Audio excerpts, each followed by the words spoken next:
Arī Jūrmalas uzņēmēji jau pošas svētkiem un ik brīdi domā par savu gan esošo, gan sagaidāmo klientu pozitīvajām emocijām un tukšajiem vēderiem. Sabiedriskās ēdināšanas jomā viens no populārākajiem Jūrmalā ir uzņēmums Fēniks. Šajā vēstajā adventas laikā mums visiem pietrūkst saulītes un gribas kaut ko siltu un kaut ko omulīvu. Un tāpēc mūsu bistro, kurš atrodas Tirgoņu ielā 27, blakus pilsētas muzejām, jūs šādu sajūtu varat arī atrast, jo šajā laikā mēs esam sagatavojuši speciāli Ziemassvētku piedāvājums, kurā ietilpst jau mums labi zināmie Ziemassvētku ēdieni, kā štovēta kāposti ar cūgaļas ribiņām, grūba biezputra.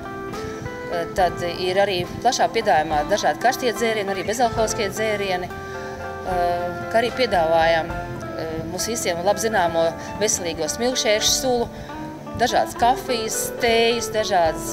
Jūs visi būtu ļoti gaidīti šajā bistro, lai iepriecinātu sevi un savus tuvākos.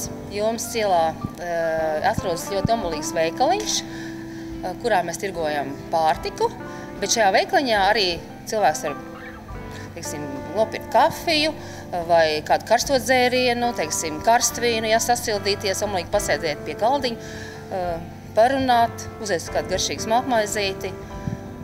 Tā kā tas arī viss ietilp šajās Ziemassvētku gaidās, un kas arī priecēs mūsu klientus, un padarīs šo laiku tādu gaišāku un tādu jaukāku.